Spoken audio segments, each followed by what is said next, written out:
예, 우리 말씀 같이 보겠습니다. 오늘 말씀은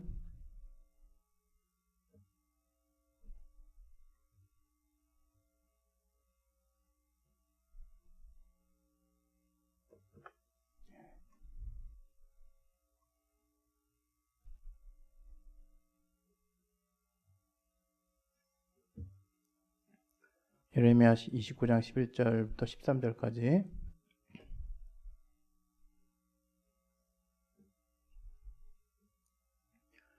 다 같이 우리 합독하겠습니다. 시작. 나 여호와가 말하노라. 너희를 향한 나의 생각은 내가 안하니 재앙이 아니라 곧 평안이요 너희 장래에 소망을 주려 하는 생각이라.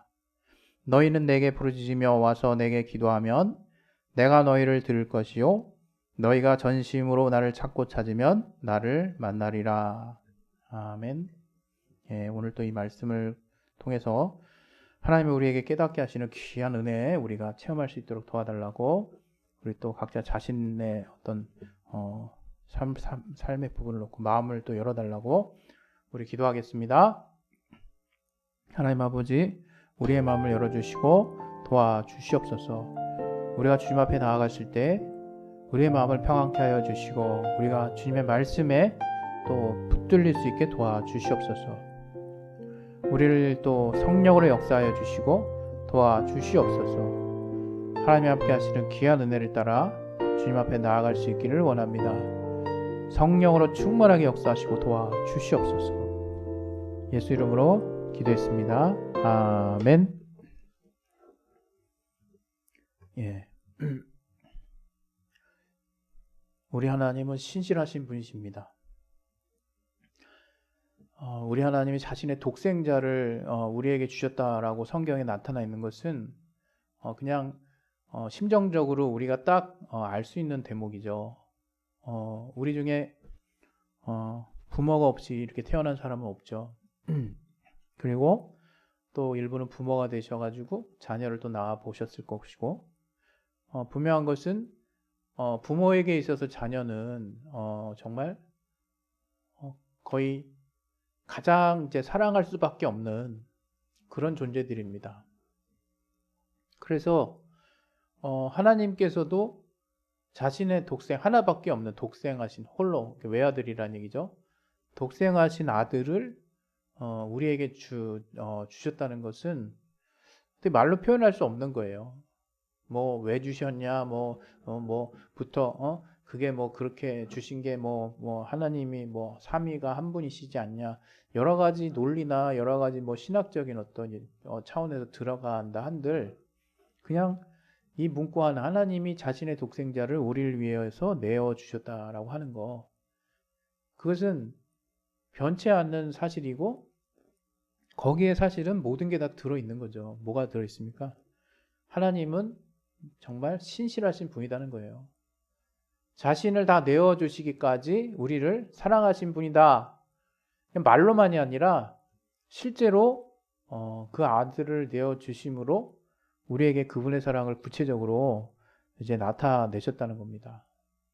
그래서 우리가 그 하나님의 그 신실하심을 사실 정말 오해할 필요가 없는 거거든요. 근데 우리는 이제 많은 부분에 있어서 그 하나님이 정말 얼마나 우리를 사랑하실까 굉장히 이렇게 재보는 걸 좋아하고 테스트하는 걸 되게 좋아하는 것 같아요. 이 아들을 주셨다는 거, 그것이 가장 확실한, 그 어떤 보증보다도 가장 확실한 보증이라는 것을 여러분이 기억하시기 바랍니다.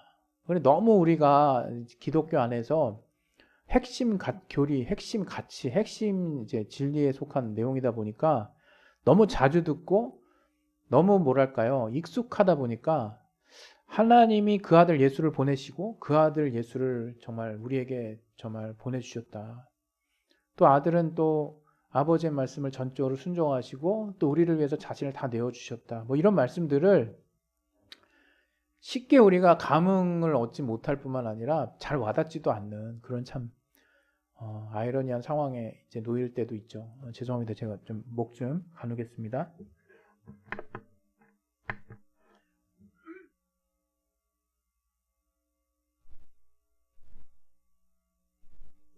네. 그래서 하나님이 우리를 정말 이렇게 사랑하신다고 하는 것은 여러분이 의심할 필요가 없는 거예요. 의심할 필요가. 그런데 이제 하나님이 그 신실하심을 어떻게 또 우리에게 이제 또 정말 증거하시고 나타내시냐면 이 삶 가운데 우리가 하나님을 믿고 따르는 어떤 그 여부에 따라서 하나님이 자신을 이렇게 영광 가운데 나타내세요. 기도 응답이라고 말할 수도 있고 또 하나님의 역사 또 우리가 삶에서 하나님을 체험한다 뭐 이런 여러 가지 용어로 우리가 표현할 수 있겠지만 분명한 것은 하나님이 자신의 그 신실하심을 여전히 우리가 사는 세상 안에서도 드러내신다는 거죠. 그래서 저는 그런 생각해요. 우리가 정말 하나님을 만났다면, 하나님의 신실하심을 체험했다면, 삶의 구체적인 하나님의 응답이라고 하는 증거들이 분명히 있어야 돼요. 우리가 이제 신앙이 이제 성장하면 뭐 하나님이 이제 응답하는 것도 뭐 약간 수준이 높아져가지고 뭐 테스트도 하시고 뭐 연단의 시기도 주시고 뭐 이런 식의 이야기들을 우리가 많이 듣고 실제로 이제 나의 삶에도 이전과는 달리 뭔가 좀 하나님과 서먹해진 것 같고 뭔가 응답에 대해서 약간은 좀 무덤덤해진 상황이라면 다시금 생각을 좀 고쳐 먹으시고 하나님이 비단 기다리라고 하는 사인을 보낼 때조차도 죄송합니다. 그것이 그냥 아무런 벽치기 하듯이 아무런 교감이 없고 아무런 소통이 없는 시간을 보낸다? 이제 그렇게 이제 말하는 것에 대해서 저는 이제 동의할 수는 없습니다. 분명한 것은 우리가 원치 않는 방향대로 상황이 흘러갈 수도 있고 또 하나님의 같이 이제 응답하시지 않고 듣지 않으시는 것 같은 시간을 보내는 때가 분명히 있어요. 그러나 그런 시간조차도 하나님은 우리를 염려하신다 이거예요. 우리를 끔찍하게 생각하신다 이거예요. 성경은 분명 우리를 예수 안에서 예수 이름을 믿고 따르는 모든 자들이 하나님의 자녀라고 그랬어요. 하나님의 아들, 딸이라는 얘기죠. 하나님이 우리 아버지라는 거예요. 어느 부모님, 어느 아버지가, 어느 어머니가 자신의 자녀를 그냥 네 맘대로 해라 하고 아무 생각 없이, 아무런 염려 없이 이렇게 하루하루를 보낼까요? 절대 그럴 수가 없죠. 이게 그 자녀가 정말 어떤 일을 벌이고 또 어떤 일을 했고 어떤 또 어려움을 겪고 또 사소하게 또 어떤 일이 있고 하는 것에 대해서 부모라면 다 신경 쓰이고 생각할 수밖에 없습니다. 그냥 그렇게 돼 있어요, 사람이. 하나님이 그러한 어떤 부모의 마음을 헤아릴 수 있도록 우리에게 또 장치를 두셨다고 저는 생각하는데 그렇다면 그냥 이것으로 그냥 끝이냐? 그렇지 않다는 거죠. 이것을 통해서 우리는 하나님이 아버지가 된다는 게 얼마나 우리에게 큰 은혜가 되는지. 하나님은 전능하신 분이시고 하나님은 또 선하신 분이시고 하나님은 우리의 앞길을 예비하시는 분이시라는 거. 우리보다 우리 앞길을 이미 이렇게 내다보고 계시는 거예요. 우리의 의지를 초월하지 않으시지만 하나님 우리의 앞길을 정말 훤히 예비하시고 내다보고 계신다는 거죠. 그래서 하나님이 인도하신다. 근데 인도하시는 그 하나님이 신실하신 분이다 했을 때는요. 우리가 엄청나게 그 하나님 안에서 평안할 수밖에 없는 거거든요. 그런데 많은 이제 삶의 역정, 삶의 어떤 정말 생채기들 때문에 우리가 하나님을 온전하게 믿는데 참 어려움이 많아졌다는 것은 참 이렇게 되게 안타까운 일인 것 같아요. 또 다른 이제 면에서 우리가 이제 하나님이 분명히 신실하게 우리의 삶을 응답하신다고 해서 신앙생활을 이제 나름 그 하나님의 살아계신 거, 하나님의 응답하심을 믿고 기복은 비록 있을지라도 꿋꿋하게 그 믿음을 유지하면서 가는 분이 있는가 하면 또 어떤 분은 반면에 하나님이 이제 보이지 않는 분이기 때문에 정말로 신앙이 정말 롤러코스터를 타는 거죠. 자신의 삶에 어떤 크나큰 어떤 어려움이 벌어지지 않는 한 하나님이 없는 분처럼 이제 그렇게 사는 거예요. 왜? 하나님 보이지도 않고 딱히 내가 하나님께 이렇게 큰 죄 진 것 같지도 않고 그러니까 정말 신앙의 어떤 나태함이 극에 달하죠. 이제 그러다가 보면 이제 하나님과의 관계라는 부분은 이제 아예 생각지도 못하고 더 나아가서 이제 나의 믿음이 화석화돼 버리는 거죠. 이제 그래서 추상적으로 돼 버리고 단지 습관적으로 그냥 습관을 따라 하는 거예요. 하나님과 나와 인격적인 관계는 전혀 없는 거죠. 전혀 없고 이제 그렇게 이제 가다 보면 뭔가 하나님의 이제 역사라고 하는 거는 정말 소원한 굉장히 나와는 굉장히 거리가 먼 문제처럼 이제 여겨지는 거죠. 근데 그러한 어떤 신앙의 단계에 접어든 분들이 의외로 생각보다 많이 있을 수 있습니다. 왜냐하면 하나님이 보이지 않기 때문에 그 부분을 너무 쉽게 간과해 버리면 하나님이 보이지도 않는 데다가 내 삶에 구체적인 뭔가 뚜렷한 응답도 없어. 그러면 그 다음에는 정말 임의대로 내가 잘못 흘러갈 수 있는 여지가 굉장히 많이 있다 이거예요.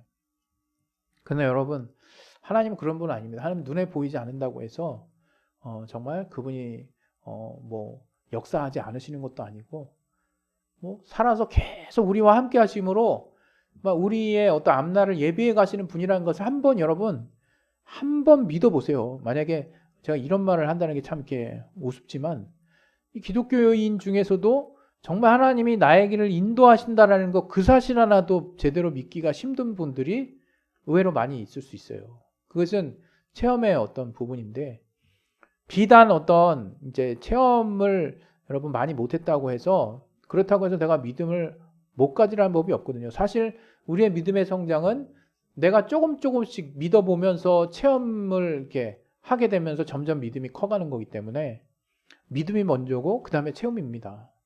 그래서 그런 어떤 원칙 안에서 하나씩 둘씩 내가 정말 믿는 거죠. 더 믿어보는 거죠. 중요한 것은 하나님은 분명하게 수많은 증거를 가진 믿음의 선진들을 통해서 정말 신실하신 하나님이라는 게 이미 만천하에 드러나 있다는 거죠. 다른 건 몰라도 여러분이 기독교인이고 여러분이 교회에 정말 다니시는 분이라면 여러분이 신앙을 가지고 계신 분이라면 하나님을 믿는 것만큼은 정말 남들한테 뒤처지지 않아야 돼요. 절대로 빠지지 말아야 되는 거죠. 내가 비록 어느 교회에 어떤 다니는 교회의 성격에 따라서 어떤 걸 좀 더 잘 알고 어떤 걸 좀 더 모르고 또 뭐 봉사나 또 여러 가지 또 좀 신앙적인 여러 가지 커뮤니티 안에서의 어떤 활동 영역이 달라지고 그렇다고 또 여러분이 또 어떤 경제적인 어떤 여건이나 여러 상황에 따라서 하나님 앞에 내가 어떤 헌신하는 어떤 분량이 적어진다 할지라도 그런 건 다 개인적인 하나님 앞에서의 믿음의 문제라고 저는 생각하고요. 중요한 것은 과연 내가 기독교인으로서 하나님을 제대로 믿고 있느냐, 하나님을 정말 온전하게 신뢰하고 있느냐, 이건 이제 너무나 중요한 문제라는 거죠. 여기서 이제 한 가지, 이제 오늘 이제 같이 나눈 이 본문이 얼마나 우리가 익숙한 본문입니까? 굉장히 저도 좋아하는 본문이라서 설교 가운데서도 자주 이제 인용이 되곤 했는데, 너희는 내게 부르짖으며 와서 내게 기도하면 내가 너희를 들을 것이요 너희가 전심으로 나를 찾고 찾으면 나를 만나리라 이렇게 말씀하시는데 여기서 여러분 저는 뭐가 이렇게 딱 마음에 이렇게 꽂히냐면 오늘 이제 주제 제목이기도 한데 오늘 제목이 뭔지 아십니까 여러분? 오늘 제목이 마음을 다하는 중심이에요. 마음을 다하는 중심. 그러니까 이제 마음 중심에 그 마음을 누구에게 다하느냐 이거예요. 누구에게. 이 너무나 중요한 문제거든요. 마음을 다하는 중심이라 이거예요. 내 마음의 중심이 있는데 그 중심을 과연 누구에게 다하냐 이거죠.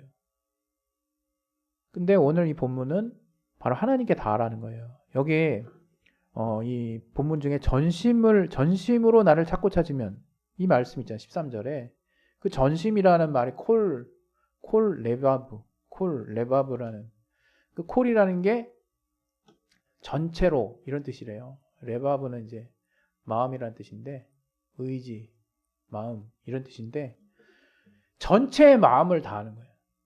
마음을 다 쏟는 거예요. 쉽게 얘기하면. 이렇게 정말 마음을 다해서 중심으로 정말 하나님과 소통하려고 하는 하나님께 나아가는 자를 하나님 만나 주신다는 거죠. 여기에 그 엄청난 비결이 있습니다, 여러분. 여러분 우리가 삶에 많은 응답들이 있는 분명히 하나님의 약속을 내가 제대로 믿고 정말 그 믿은 대로 하게 되면 분명히 응답이 있어요. 왜? 내가 그 약속을 믿었기 때문에. 그럼 좀 더 나아가자 이거예요. 약속하시는 분이 누구냐 이거예요. 우리의 믿음이 그냥 단지 약속에만 머무르는 거 이게 오해하지 마시기 바랍니다. 이거 별거 아니라고 제가 말하는 게 아니라 우리가 하나님이 말씀하신 그 약속을 지키는 이유는 약속을 따를 수 있는 이유는 말씀하신 하나님을 우리가 믿기 때문에 그 말씀을 따르는 거잖아요. 근데 그게 처음에 잘 안 되는 사람들은 그 약속을 마치 주문, 뭐 주문처럼 외는 건 좀 그렇지만 약속이 정말 하신 거 이 약속대로 믿으면 된다니까 약속 먼저 믿고 시작하는 사람들이 많아요. 신앙 시작할 때. 그래서 그 약속을 철석같이 믿어보거든요. 그러면 거참 신기하게 그런 약속대로 응답되는 사례들이 이제 하나씩 둘씩 나오기 시작합니다. 그러면서 뭔가 이건 신상치 않다라고 느끼는 어떤 심경의 변화가 이루어지죠. 그러면서 이 약속을 들어주신 하나님이 도대체 누굴까라고 하나님에 대한 관심이 이제 가게 되는 거예요. 그러면서 이제 마음이 이제 열리면서 이제 하나님을 찾게 되는 거죠. 그리고 이제 사실 이제 신앙의 성장에서 제대로 이제 우리 안에 정말 우리 안에 이렇게 안착이 됐다라고 말할 수 있을 때는 정말로 하나님 안에서 우리 삶이 얼마나 기복이 많습니까? 얼마나 좀 희노애락에 많은 일들이 있습니까? 또 충격적인 일들 얼마나 많습니까? 뜻하지 않은 어떤 상황들이 또 얼마나 많아요. 그런 모든 다양한 상황 가운데 우리가 하나님을 기복 없이 변치 않고 믿을 수 있는 상황이 되는 거죠. 그냥 이것은 내 삶 따로 하나님 믿는 거 따로 그렇게 간다는 게 아니에요. 여러분 이제 올해 이제 우리 교회 주제가 신앙과 삶의 조화인데 삶에서 신앙 빼놓을 수가 없는 거예요. 그것은 삶에서 뭐 우리가 매일 전도하며 매일 뭐 교회 다니고 매일 교회 안에서 있는 봉사활동하고 이러란 얘기를 하는 게 아니에요, 저는. 뭐 이게 뭐 특별히 잘못됐다 이렇게 지적하려는 건 아니지만 저 같은 경우는 우리의 삶 자체가 정말 하나님의 말씀을 따라 살 수 있는 많은 선택의 정말 요소들로 이렇게 구성이 돼 있다는 거예요. 그래서 우리가 얼마든지 우리의 삶을 살아나가면서 하나님의 말씀이 기뻐하시는 대로 살아갈 수 있는 그 적용하는 훈련을 받을 수 있어요. 모든 것을 또 이게 뭐 정말 절대적인 기준 안에서 이렇게 문자적으로 해석해서 우리가 적용하려고 할 수는 없지만 정말로 성령이 우리 안에 선한 마음을 주시고 감동함을 주십니다. 그래서 우리의 삶에 정말 하나님의 말씀대로 사는 삶이 무엇인지를 알게 하시는 거죠. 그렇게 살고자 애쓰는 마음이 생기는 것이고 그런 삶 가운데 하나님의 이제 응답과 후원이 이제 있는 건데 그런 실질적인 어떤 삶에서의 신앙을 우리가 유지해 나가면서 정말 하나님의 증거들을 많이 보는 사람과 그렇지 않은 사람의 어떤 차이들이 과연 어디서 나오는 것이냐 했을 때 저는 오늘 주제와 관련해서 또 이런 말씀을 드리고 싶은 거예요. 그것은 그 사람이 과연 하나님께 마음을 다해서 자신의 삶을 하나님 앞에 소통하고 정말 부르짖고 구하고 정말 하나님께 나아갔느냐 하는 것이 전적인 이제 차이라는 거예요. 정말 오늘 이 전심으로 하나님을 찾는다는 거 노력하라는 단어로 받아들이지 말았으면 좋겠어요. 우리가 사실 우리 삶을 살 때 노력 안 하는 게 어디 있습니까? 전 심지어 어린아이가 호흡하는 것도 엄청난 의지를 쓴다라고 전 들었고 어린아이가 처음에 엄마의 태 속에서 나올 때도 엄청난 이제 에너지를 쓴다고 들었고 모든 정말 생명체가 자신의 생명을 유지하기 위해서 정말 전력을 다한다라고 저는 이제 알고 있는 많은 사실들이 있습니다. 하물며 우리가 우리의 삶에 대해서도 전력을 다하는데 하나님께 대해서는 내가 전력을 다하지 않는다라는 것을 나 스스로가 느끼고 있다면 그건 좀 문제라는 거예요. 단지 이것은 정성의 문제, 내가 뭔가 하나님께 정말 공양을 드리고 하나님께 뭔가를 한다 그런 차원의 정성을 말하는 게 아니에요. 제가 말하는 이 정성, 하나님과의 관련된 어떤 삶을 향한 전력을 다하는 모습과 정말 비교되는 하나님과 별로 이렇게 정말 하나님께는 별로 그렇지 않은 모습이라는 거 그게 뭐냐면 정말 우리가 삶을 이렇게 치열하게 사는 모습 정도만 정말 하나님 앞에 정말 나의 중심을 다 정말 내놓고 하나님 앞에 정직하게 하나님 앞에 한번 나아가 보자는 거예요. 오늘 참 가래가 많이 나오네요. 그래서 그런 문제 부분에 대해서 정말 하나님이 얼마나 우리를 신실하게 응답해 주실 수 있느냐를 우리가 체험해 보기를 바랍니다. 한 가지 예를 좀 드리고 싶은데 죄송합니다. 제가 어렸을 때 이제 부모님 밑에서 이제 부모님이 이제 시키신 일을 이제 하다가 실수하는 경우도 있고, 또 덜어는 또 이제 아이 때 어린아이 때가 되면 상상력이 풍부하고 또 이것저것 좀 하고 싶은 마음이 되게 많아집니다. 그래서 이것도 해보고 저것도 해보다 보면 반드시 이제 부모가 원치 않는 어떤 일들이 벌어져요. 뭐 접시가 깨진다든가, 아니면 방이 뭐 어지러진다든가, 아니면 장난을 과하게 해가지고 본인이 다친다든가, 뭐 이런 상황들이 벌어지죠. 그리고 이제 뜻하지 않게 뭔가 이제 재미를 따라서 뭔가를 계속 하다 보면 부모들이 이제 원치 않는, 부모들뿐만 아니라 그 아이들 스스로도 이것이 잘못된 것이라는 것을 알면서도 뭔가 행하는 일들이 이제 덜어 생길 수 있습니다. 그랬을 때 이제 우리의 부모의 이제 반응을 우리는 보면 쉽게 알 수 있죠. 그런 일이 벌어져요. 예를 들어 접시를 깼다 그럽시다. 접시를 딱 깼어요. 접시를 깼는데 쨍그랑 소리가 나는 순간 그 아이는 이제 이것을 깨서 어떡하나 이제 그런 마음이 제일 크겠죠. 그리고 이것을 근데 이제 이게 참 신기한 게 부모들이 이제 내려와요. 내려와가지고 제일 먼저 하는 행동이 뭐냐? 제일 먼저 하는 행동이 뭐겠습니까? 우리 각각의 부모님들마다 다 다르게 이제 반응하시겠지만 이거 누가 깼어? 이렇게 나오는 분도 분명히 있으실 거예요. 그러나 아마 통상 순서가 조금 바뀔 수는 있어도 어린아이가 접시를 깬 소리가 나고 접시를 깬 소리가 있고 어린아이가 이제 그걸 깼다라는 걸 안다면 제일 먼저는 아이의 손에 상처가 없나, 혹은 발등이나 그 파편이 튀겨서 아이가 다치지 않았나, 그걸 먼저 살피는 게 가장 일반적이죠. 가장 일반적인 부모의 모습이에요. 그래서 그 깨진 파편에 의해서 상처가 나지 않고 다치지 않았다는 게 확실하게 확인이 되면 어떻습니까? 이렇게 하게 된 경위를 묻죠. 왜 이렇게 깨게 됐는지를 물어봐요. 여기서 이제 두 가지 또는 세 가지 여러 가지 갈림길이 나오는데 이때 아이의 반응이 이제 중요한 건데 부모의 이제 기대와는 다른 반응이 나올 수 있는 거죠. 아이는 여러 가지 이걸 깼다라는 두려움도 있고 이걸 자기가 깼다라고 하는 것에 대한 아직 확실한 경위를 얘기하지 않았단 말이에요. 아이는 다양한 경우의 수를 놓고 고민해요. 그 짧은 순간. 근데 우리가 어린아이 때 제일 많이 실수하는 것 중에 하나가 두려움 때문에 거짓말을 합니다. 자기가 깬 거 아니라는 둥, 어디 잠깐 놓여있어 있는데 지나가다 떨어졌다는 둥, 아니면 자기의 책임이 아니라는 것에 최선을 다해서 그 상황을 모면하려고 애를 쓰죠.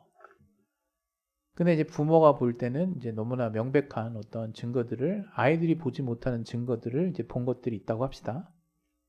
그런데 아이들은 끝까지 이제 거짓말을 하는 경우가 종종 있습니다. 왜? 크게 혼날까봐. 두려워서 그런 거거든요.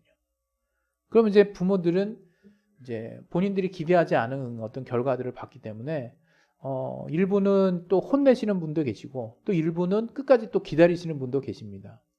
근데 여기서 중요한 것인데, 여기서 이제 아이들이 그러한 어떤 자신들의 생각과 부모의 어떤 반응이 전혀 다르다는 것을 이제 어느 때가 되면 이제 인식하기 시작하는 거죠. 근데 아직 모를 때 이제 끝까지 이제 버티다가 결국에는 이제 자기도 자기 양심에 찔려서 어떻게 견딜 수가 없어서 고백을 하죠. 눈물을 흘리면서 고백할 때도 있고 뭐 어쨌든 고백을 해요. 그러면 그때 이제 부모의 반응이 어떻습니까?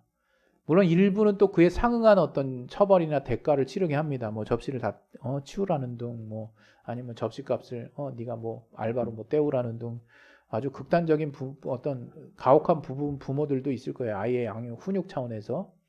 그건 이제 우리들의 다양한 모습이고, 또 대부분은 어떻습니까? 대부분의 부모는 그렇게 솔직하게 그 두려움 가운데서 자신의 잘못을 고백해준 아이가 대견해서 그 아이가 이렇게 정말 그 선한 모습으로 끝까지 자신을 이렇게 결국 선택했던 그 모습이 너무나 대견해서 아이를 위로해 주거나 아이를 토닥여 주거나 아이를 도리어 이렇게 정말 이렇게 뭐랄까요? 더 이렇게 잘해주게 됩니다. 이게 일반적인 사실 부모님의 모습이에요. 사실은 뭐 특별히 뭐 우리 부모님만 그런 게 아니라, 물론 요즘에는 하도 그냥 세상이 험해져 가지고 안 그런 분의 사례들이 너무 많이 나오는 게 참 이게 충격적이긴 한데, 그게 우리의 가장 일반적인 부모의 모습이라 이거예요. 근데 여기서 제가 아까 정말 처음 부분에 말씀드렸던 것처럼 하나님이 우리 어떤 부모의 마음을 헤아릴 수 있는 그런 어떤 부모와 자녀 간에 어떤 많은 장치들을 우리에게 주셨다라고 생각하는 거죠. 우리는 이제 그것을 통해서 우리 하나님 아버지의 마음을 이제 생각할 수 있어야 돼요. 다시 말하면 이게 정직함의 문제냐, 죄를 짓는 것의 문제냐. 지금 우리는 신앙 안에서 뭘 너무나 탁월하게 많이 배웠냐면, 죄지면 이제 사망이다. 죄의 삭은 사망이다. 그래서 그 죄로부터 벗어나기 위해서 하나님을 믿어야 된다.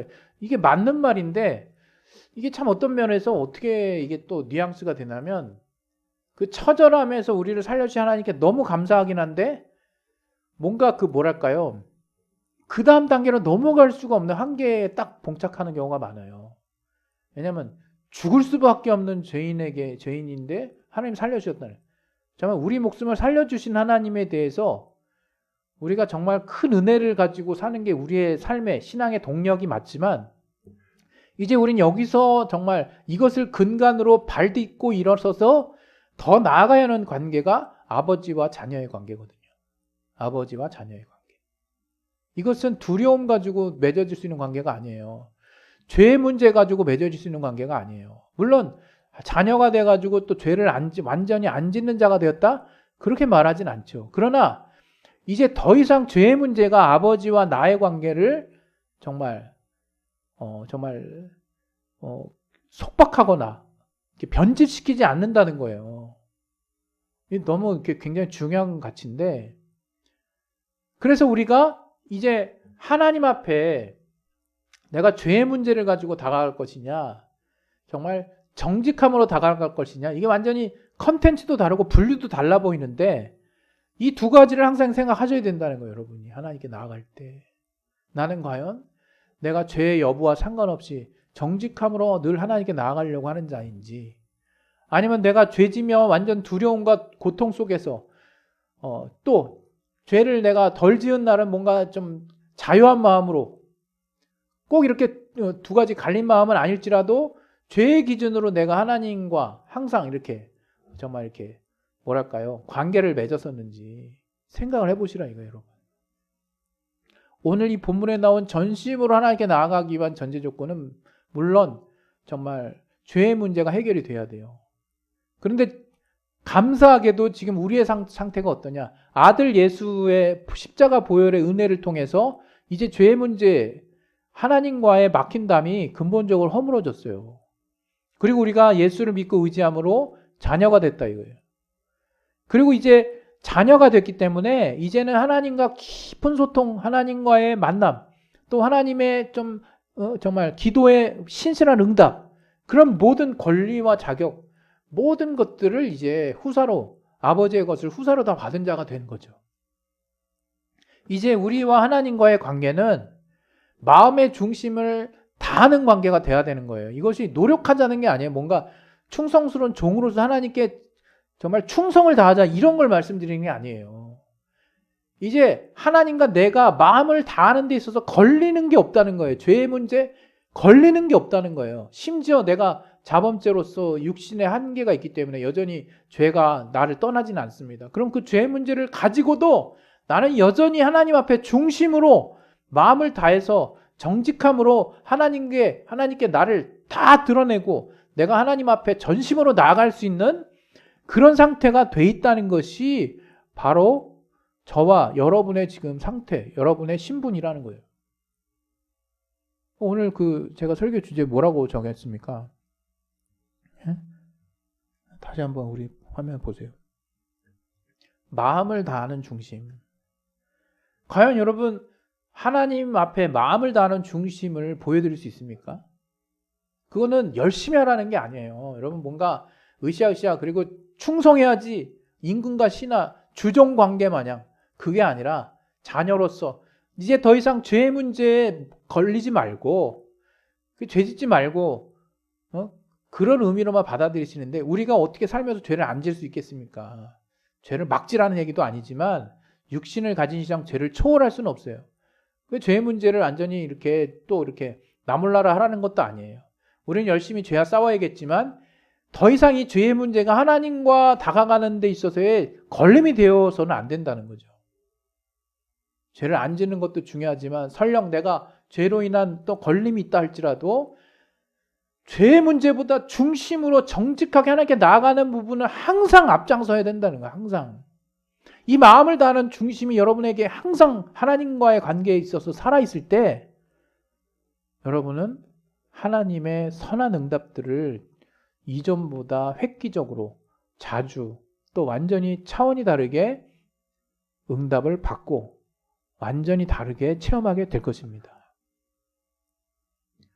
2022년에는 우리의 삶에서 정말 하나님의 신실하신 하나님의 응답을 여러분의 마음을 자녀의 신분을 가지고 여러분의 마음을 정말 다 하나님 앞에 내어보임으로 여러분이 죄 여부에 상관없이 정말 하나님의 신실한 응답을 늘 정말 삶 가운데서 구체적으로 받을 수 있는 저와 여러분의 삶이 되시기를 예수 이름으로 축원드립니다. 우리 시간을 기도하겠습니다. 하나님 아버지, 삶에서 하나님의 구체적인 응답 받을 수 있도록 도와주시고 우리의 마음이, 우리 중심이 하나님께 마음을 다할 수 있는 그러한 자녀의 신분임을 잊지 않게 도와주시고 우리의 부모가 죄를 짓고 잘못한 여부보다 정직한 여부를 더 기대했던 모습처럼 우리 하나님께서 우리와의